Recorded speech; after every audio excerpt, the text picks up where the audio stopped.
Eu vou começar falando a parte mais histórica. Bom, a primeira cifra, ou uma das primeiras cifras, é a de Júlio César. Ela é conhecida por cifra de Júlio César porque o Júlio César ele usava para falar com seus superiores, generais. E era uma cifra bem simples. Quando eu falo de cifra, eu estou falando do texto cifrado, que é o texto que já foi embaralhado, modificado de certa forma, para que outras pessoas não entendam o que está acontecendo lá. Quando eu falo de texto plano, é a mensagem original. Ok, como que Júlio César fazia para cifrar suas mensagens há muito tempo atrás? Para cada letra do alfabeto que consistia na mensagem, ele dava um shift de 3 posições. Então, quando ele precisava comunicar a letra A, na verdade ele comunicava a letra D. Então, se a gente for ver como uma fórmula, na verdade a gente está pegando a representação numérica da minha letra, o A é o 0, digamos. Eu somo mais 3, então 0 mais 3 vai ser 3, então o meu A, na verdade, vai ser representado por 0, 1, 2, 3, vai ser representado por D. Então, a cifragem, nesse caso, é a soma mais 3. E se eu quero decifrar, eu preciso saber que Júlio César estava usando mais 3, então eu tenho que fazer um menos 3 para dar um recovery no A. Um exemplo de mensagem, se eu quero cifrar uma mensagem, eu olho, por exemplo, o O, eu sei que o O, na verdade, a minha cifra ele vai ser o R, o L, nesse caso, vai ser o O e assim por diante. Então, ao invés de mandar Olá Mundo, eu estou mandando essa mensagem aqui. Quem olha não entende o que está acontecendo, mas eu estou mandando para uma pessoa específica que sabe que eu estou somando 3 em cada letra. Essa pessoa vai diminuir 3 em cada letra para obter a mensagem original. Acontece que Júlio César somava 3, mas a gente pode somar qualquer coisa. Eu represento aqui um K como se fosse uma representação de uma chave, então eu posso somar 1, cada A vira B, cada B vira C e assim por diante. Ou qualquer 26 opções que eu tenho aqui. E eu quero perguntar para vocês, como vocês acham que a gente pode quebrar essa cifra? Por exemplo, eu vi esse texto aqui, como que eu consigo descobrir que esse texto representava Olá Mundo? Tirando força bruta. E como que funcionaria a força bruta nesse caso? Você vai tentando cada letra e daí você vai decodificando cada letra. Se você sabe que é um M mais K, você vai tentando K mais 1, K1, K2, K3, até você achar uma mensagem que faça algum sentido. Isso, pode passar? Então, testar todos os 26 possíveis shifts para ver se eu somei mais 1, mais 2 ou mais 3, ou assim por diante, e tentar descobrir qual foi a mensagem original. Isso a gente chama de força bruta, que é testa todas as opções possíveis. Mas para isso você tem que saber a dica, né? Saber a heurística que se basear, né? Claro, eu estou falando de Júlio César. Eu estou falando de Júlio César, sim. Claro. Mas tem uma maneira melhor ainda de fazer isso. Vocês têm ideia de o que eu poderia fazer? Análise de frequência. A análise de frequência. Para quem não sabe, a análise de frequência funciona assim. No português, por exemplo, a letra mais comum num texto é a letra A. Então, se eu tenho um texto cifrado que tem bastante D, eu tenho uma chance muito grande de descobrir que esse D, na verdade, era o A do meu texto original. Então, eu consigo ver, então, como o A virou D, eu somei 3 aqui. E com isso eu consigo decifrar todo o resto. E no inglês também, a análise de frequência, a letra mais utilizada é o E. Então, geralmente, a gente procura pela letra que aparece mais vezes na cifra e faço a continha, ver o que isso significa o meu K, né? Qual é o meu K nesse caso. Ok. Tem uma outra técnica que eu acho muito, muito interessante, que ela é chamada de steganografia, onde a gente esconde a existência da mensagem. O objetivo aqui é esconder que a mensagem existe. Tem uma ideia mais antiga, onde aconteceu na Grécia Antiga, onde eles cravavam as mensagens na madeira e depois botavam cera por cima e escreviam uma mensagem qualquer na cera. Então as pessoas achavam que a mensagem original era da cera, mas na verdade tinha uma mensagem embaixo. Uma outra história bem popular é de eles rasparam a cabeça de um escravo, tatuaram a mensagem na cabeça dele, esperaram o cabelo crescer e mandavam ele como mensageiro. E isso foi usado para passar informações sobre os planos de invasão da Pérsia na Grécia. Então dá pra ver que é uma coisa muito antiga, já se usava desde sempre. E hoje em dia, claro, estão aprimorando muito mais. Uma história que eu não sabia, que eu achei muito interessante, é que durante a Primeira e Segunda Guerras Mundiais, espiãs tricotavam uns padrões de código nas roupas e mandavam os mensageiros com essas roupas. Então, aparentemente, pela fonte que eu chequei, durante essas duas guerras eles estavam proibindo roupas tricotadas com certos padrões para evitar esse tipo de coisa. E um pouquinho mais recente, digamos assim, aconteceu com prisioneiros de guerra no Vietnã. Eles eram dos Estados Unidos e estavam aprisionados no Vietnã. E um deles foi forçado a fazer uma conference press, uma entrevista com a TV. E ele estava reclamando, tipo eu aqui com essa luz muito no rosto, piscando bastante. Ele estava dando desculpa que a luz estava atrapalhando, só que na verdade ele estava piscando em código Morse para mandar para a inteligência naval dos Estados Unidos uma mensagem dizendo que eles estavam sendo torturados lá. Então, esse é o jeito de passar uma mensagem escondendo a existência da mensagem. Aí tem a máquina Enigma, que é bem popular também. Ela foi usada pela Alemanha durante a Segunda Guerra Mundial. E ela é algo um pouquinho mais avançado. Eu sei que a imagem aqui está ruim, mas ela consiste em um tecladinho. E eu vou entrando letra por letra que eu quero enviar. E aqui é um teclado luminoso que, por exemplo, eu teclo o T e no teclado luminoso me mostra o G. Então, ao invés de mandar o T, eu estou mandando o G. Esse é o jeito de cifrar. Então, o que acontece quando eu clico nesse botão, tem vários circuitos internos que vão, digamos que eu cliquei aqui, os circuitos internos vão me redirecionar para outras letras. Eu tenho os rotores, que de acordo com a posição que eu coloco eles vão me mandar para letras específicas.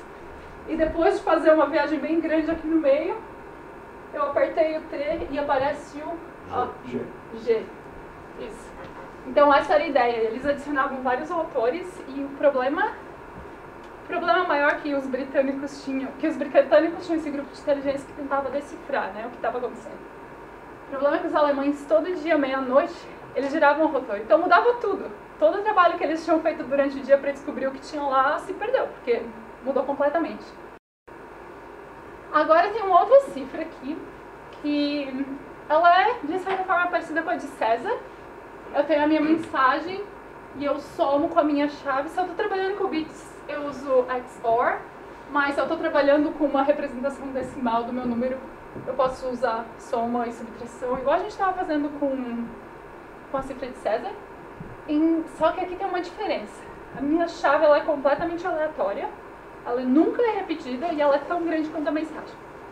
Então, digamos que eu quero cifrar hello, e eu tenho essa chave, X, M, C, K, L. A minha cifra vai ser somar essa com essa e assim por diante, mas notem um detalhe aqui. Na cifra de César, quando eu cifrava o A, eu sempre cifrava ele para D, certo?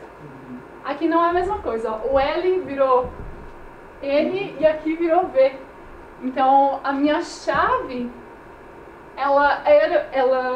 o intuito dela é de ser completamente aleatória e ela não se repetir. Então isso vai evitar esses casos de ataque de frequência e coisas do tipo. Na verdade, tem uma coisa muito interessante com essa cifra, que ela prevê perfect secrecy. Isso significa que eu posso coletar o máximo de texto cifrado que eu conseguir, isso não vai me ajudar a descobrir o texto original. Porque cada vez que eu mando uma mensagem nova, a chave já é outra. Também tem uma coisa. Aqui eu cifrei uma mensagem que tem 5 letras. Então, se eu estou olhando essa cifra com 5 letras, qualquer palavra de 5 letras é uma possível palavra original. Então, essa cifra é dita de ser inquebrável. Tem uma historinha por trás disso. O Shannon, ele trabalha com teoria da informação, trabalhava, né, muitos anos atrás. E foi ele que descobriu essa propriedade do one-time pad. E ele escreveu um artigo, ele queria publicar isso, os Estados Unidos não deixou, segurou ele, porque os Estados Unidos estavam preocupados que se inimigos soubessem disso, iriam começar a usar o one-time pad e podia dar problema, porque a gente não consegue decifrar o que está lá. Então, como é que a gente vai gerar essas chaves? Como é que a gente vai fazer essa troca de chave? O problema também é como armazenar isso, e é muito grande. E hoje, cada vez com esses dispositivos menores e menores e menores, o pessoal que estuda criptografia tenta diminuir o tamanho da chave e manter a mesma segurança. O que não vai acontecer aqui, a gente só tem perfect secrecy por causa disso. A chave aleatória nunca é repetida tão grande quanto a mensagem.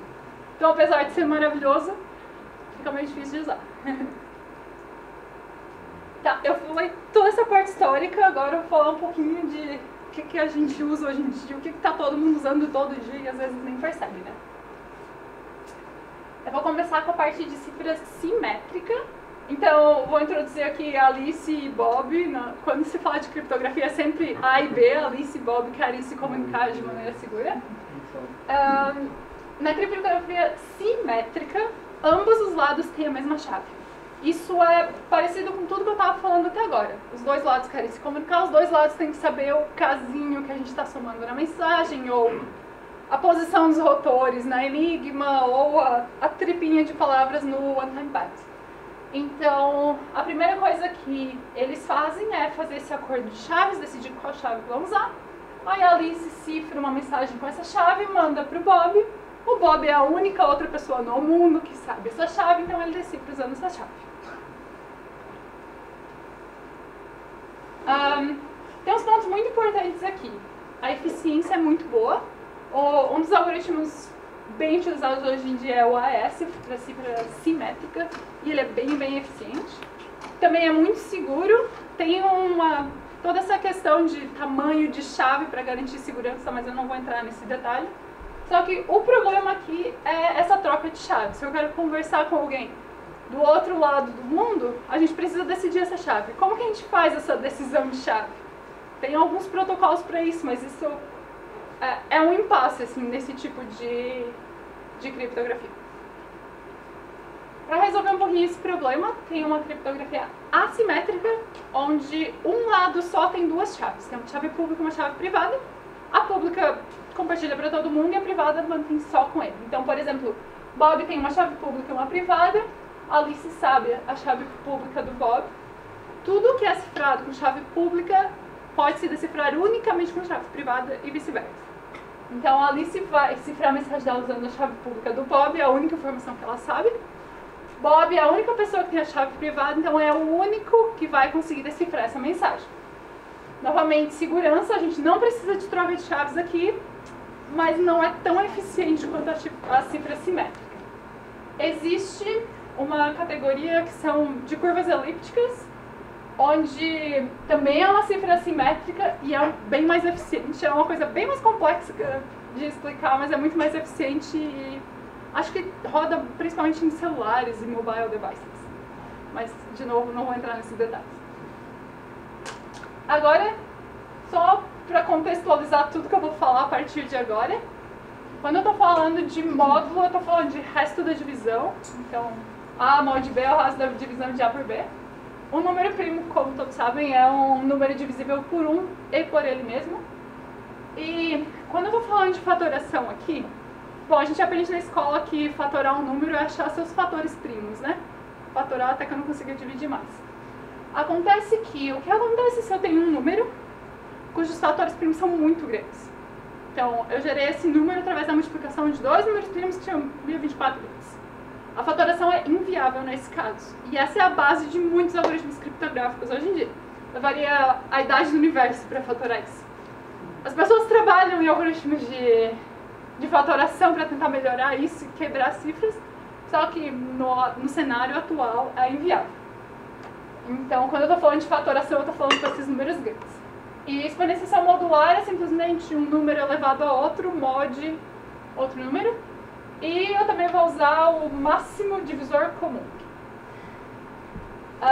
Eu precisei disso tudo para explicar RSA, que é uma das cifras, uma das criptografia assimétrica, um dos algoritmos mais utilizados. Aqui é uma parte bem simples, tem muito mais por trás disso, mas eu vou só dar uma ideia. Então, como esse é assimétrico, eu tenho uma chave pública e uma chave privada. Como que eu gero essas chaves? Eu preciso disso para começar. Eu começo escolhendo dois primos que são bem grandes, como eu falei, 1024 bits para mais. Eu multiplico esses dois primos, P e Q, eu multiplico e gero esse N. E depois eu vou escolher um número E, cujo máximo divisor comum dele com P-1 vezes Q-1 é igual a 1. Isso tudo significa que esse carinha e esse aqui são relativamente primos.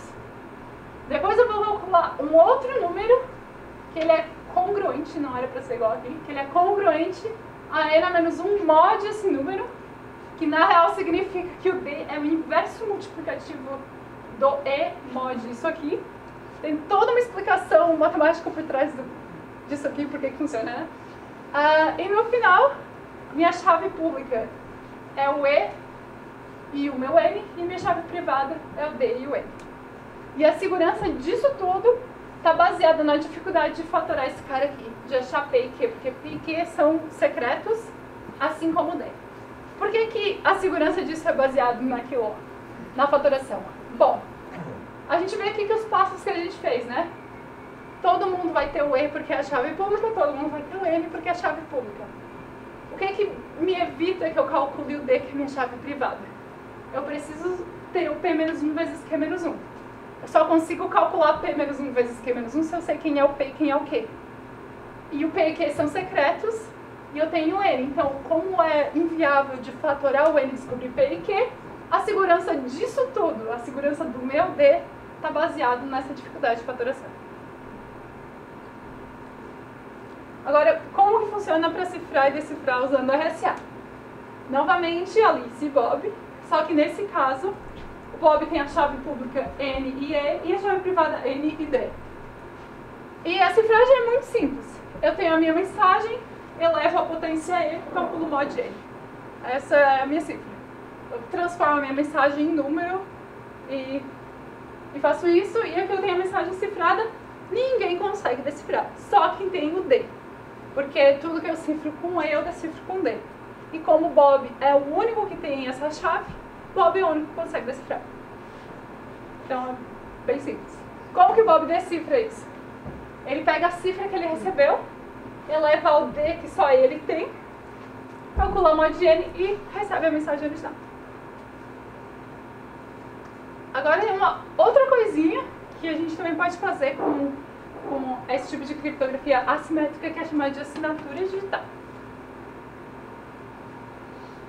Lembra que eu mencionei que tudo que eu cifro com a mensagem pública eu decifro com a privada, mas tudo que eu cifro com a privada eu decifro com a pública. E para que isso serve? Bom, imagine que a Alice quer mandar algo muito importante para Bob, uma declaração de amor para Bob, e quer que o Bob tenha certeza de que foi ela que mandou, ninguém mais. Então agora a Alice tem uma chave pública e uma chave privada. Ela cifra a mensagem dela com a chave privada. Só ela pode fazer isso, porque só ela tem a chave privada dela. Todo mundo vai conseguir ler, porque todo mundo tem a chave pública, consegue decifrar isso.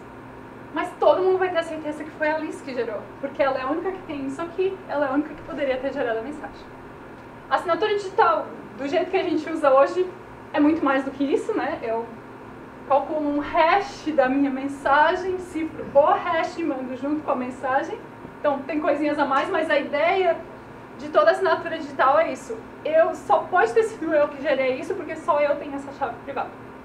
Bom, agora eu vou falar um pouco sobre como que funciona a segurança em transações eletrônicas utilizando circulação digital. Então a Thaís comentou que no RSA temos a chave pública e a chave privada, e se a Alice quer enviar algo cifrado para Bob, ela usa a chave pública dele e ele decifra com a chave privada. Então isso aqui é uma versão, uma imagem bem resumida de como funciona um protocolo de troca de chaves. Então a Alice solicita para Bob a sua chave pública, a chave pública de Bob. Bob envia a chave pública para ela, ela cifra com a chave pública dele e ele decifra, e assim eles têm essa comunicação segura. Só que pode acontecer a Alice envia essa requisição de chave para Bob, mas um atacante ele interfere essa requisição e envia a sua chave pública para Alice. E também esse atacante solicita a chave pública de Bob e Bob envia a sua chave pública para ele. Fingindo ser a Alice. Fingindo ser o atacante, fingindo ser a Alice para o Bob. Então, que cenário que ele tem aqui? Um atacante fingindo para a Alice, que é Bob, e o atacante fingindo para o Bob, que ele é a Alice. Então a Alice vai usar a chave privada, pública do atacante, achando que é a chave pública de Bob, e vai cifrar essa informação e enviar para... vai acreditar que ele vai estar enviando para o Bob.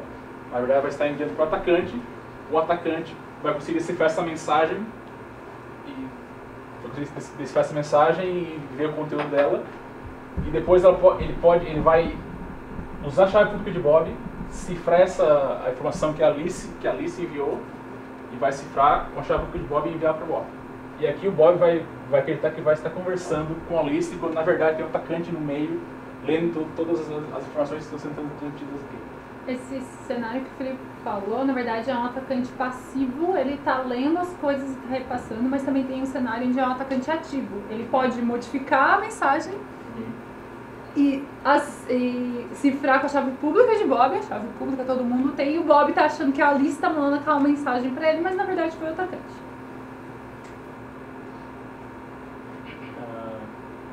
Uma outra forma de compartilhamento de chaves públicas é através do repositório de chaves públicas. Um ataque pode acontecer é um atacante publicar a chave dele nesse repositório se passando por Bob. Então aqui a Alice vai procurar nesse repositório a chave pública de Bob para enviar uma mensagem cifrada para ele, mas o que ela vai conseguir é a chave pública do atacante. Então quando ela enviar uma mensagem cifrada, ela vai acreditar que vai estar enviando para Bob, mas na verdade é o atacante que vai estar falando tudo. Então, o que Bob pode fazer para evitar que essas coisas aconteçam? Aqui eu tenho uma autoridade, que ela é responsável por receber uma chave pública, nesse caso aqui do Bob. O Bob vai entrar em contato com essa autoridade e dizer, ó, essa é a minha chave pública, e eu tenho a chave privada referente a ela. Essa autoridade ela vai verificar os dados e vai dar um ok e vai publicar no repositório. A Alice, confiando naquela autoridade, ela vai solicitar para o repositório a chave pública de Bob, e uma vez que essa chave foi validada aqui, ela vai conseguir a chave pública desse Bob aqui, e assim eles vão ter essa comunicação segura. Então, todo esse processo que o Bob fez de entrar em contato com a autoridade e publicar a chave dele é chamado de certificação digital. Então, um certificado digital é um documento eletrônico que atesta que uma pessoa possui a chave privada referente a uma chave pública que foi publicada no repositório ou divulgada. Então, ela contém informações, contém a chave pública e informações do portador.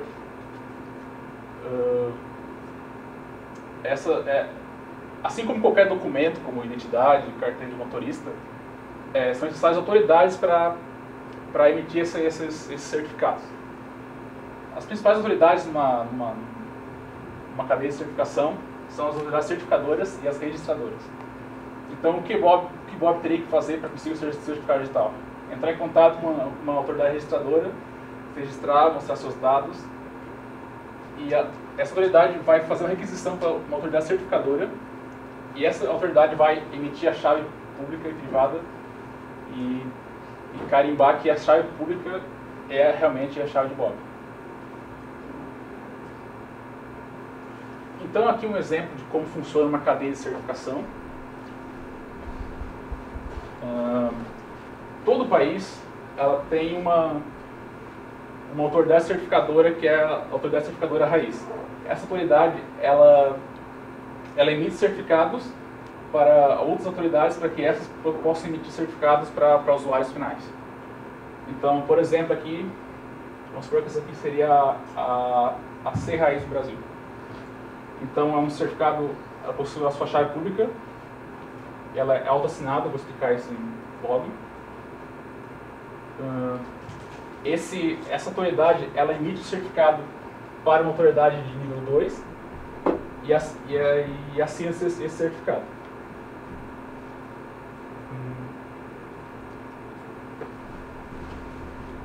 Esse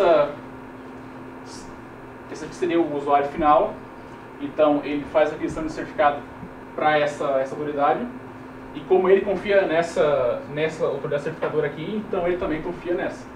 Então essa vai emitir um certificado para esse usuário, vai assinar, e esse certificado aqui vai conter a chave pública, o nome do portador e toda a cadeia de certificação.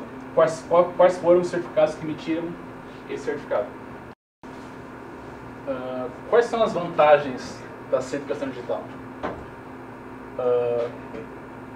Como com o certificado digital e com a chave pública e privada consigo cifrar informações, então eu tenho garantia de sigilo e privacidade.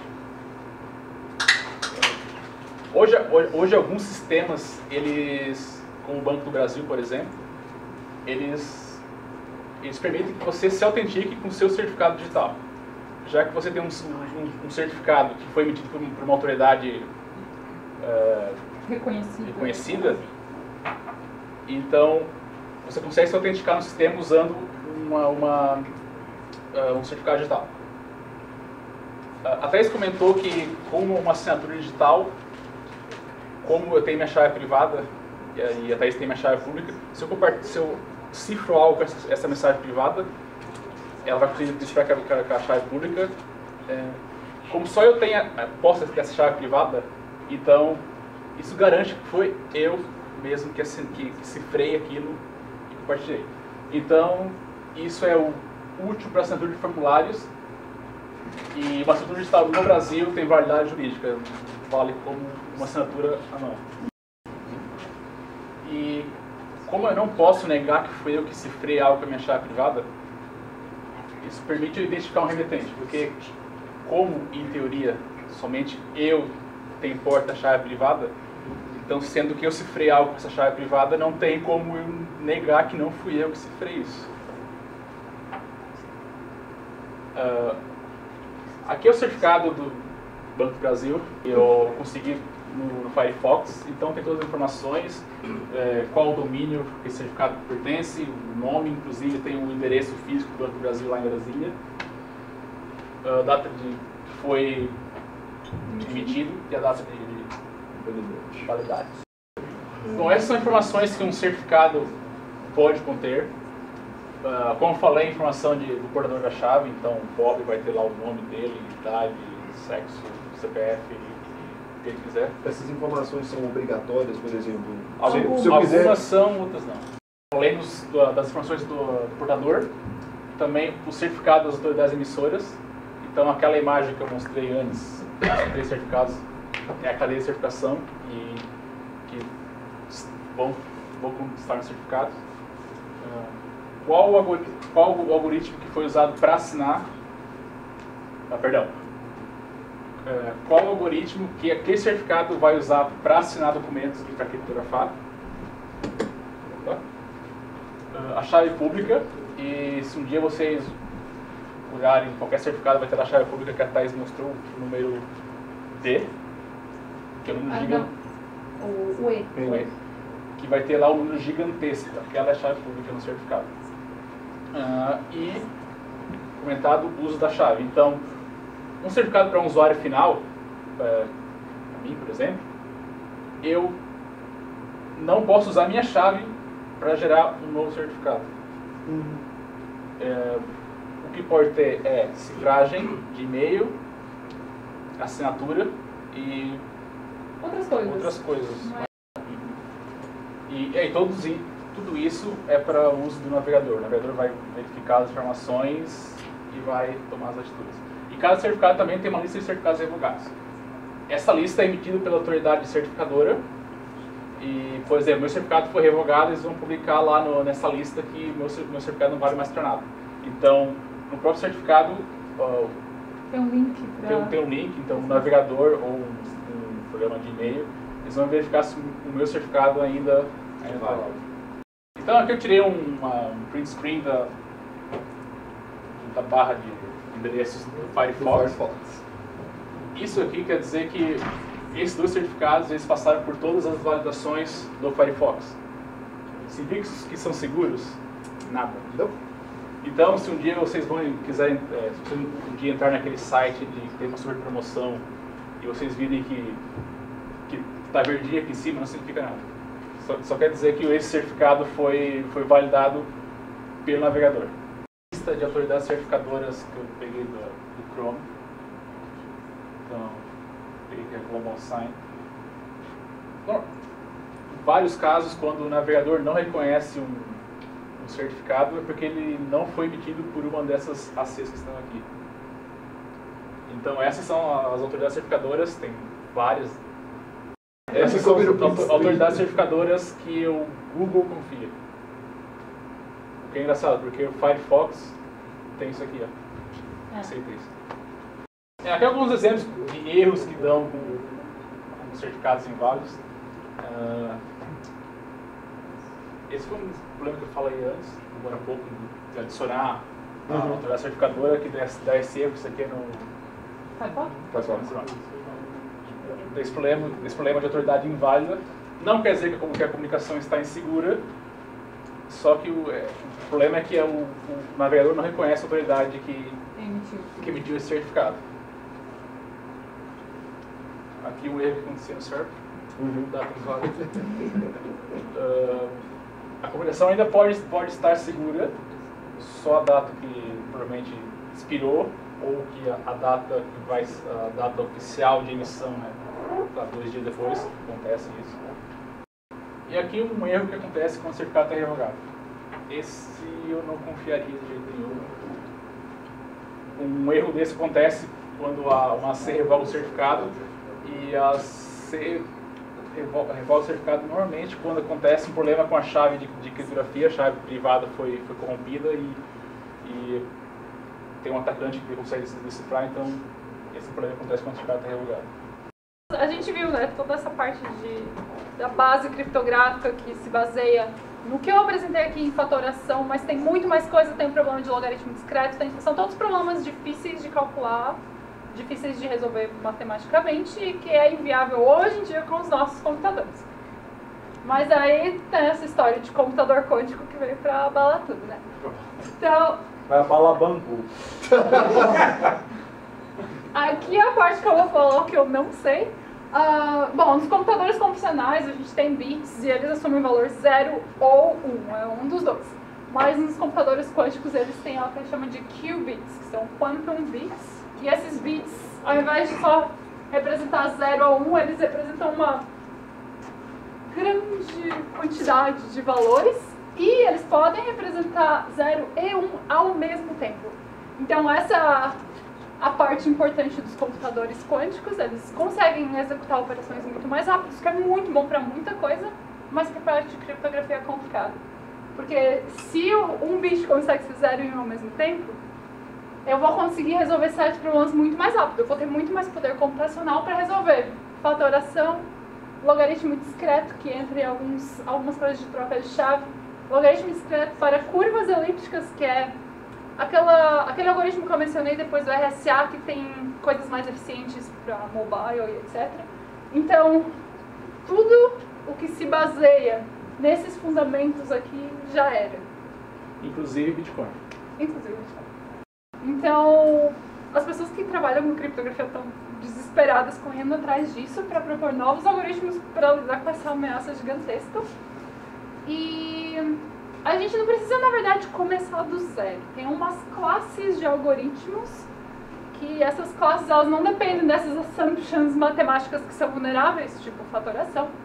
Então, posso citar umas 4 aqui, que é Code-Based Crypto, Lattice-Based, Hash-Based e Super Singular Isogenies. Essa última ela é mais nova, se eu não estou muito enganada, ela foi proposta em 2008 por professores da Universidade de Waterloo e está bem novinha ainda. Mas todas essas aqui são bem antigas. O problema é que o pessoal não dava muita bola porque eles não sabiam que isso seria necessário e também porque ou elas têm a chave muito grande, ou é muito lerdo para cifrar, ou é muito lerdo para decifrar. Então, tudo que tem um problema tem um motivo do porquê a gente não está usando eles ainda. E são geralmente de chave muito grande, não vale a pena, ou demora demais para cifrar e decifrar coisas e não é viável. Então, a galera tá em cima principalmente dessas 4 classes, para tentar melhorar o máximo que consegue antes de tudo não valer mais. Então tem muito trabalho pela frente, porque o que está por trás disso? Primeiro, eles têm que aprimorar todos esses algoritmos para conseguir usar eles na prática, mas também a gente tem que definir standards. Então, tem o NIST, que vai dar toda essa... dizer o que vai ser usado, como que vai ser usado, e todo mundo tem que usar o mesmo para poder se comunicar, né? E a gente tem que implementar tudo isso nos sistemas operacionais, nos browsers, e isso leva muito tempo, porque depois que um padrão saiu, leva muitos anos para todo mundo implementar tudo isso, dá muito trabalho. E também tem o tempo de maturidade disso tudo, né? A gente está usando um algoritmo completamente diferente, então vai ter bugs, vai ter problemas, até tá tudo 100%, então tá meio que numa corrida contra o tempo de fazer isso antes que os computadores pós-quânticos cheguem.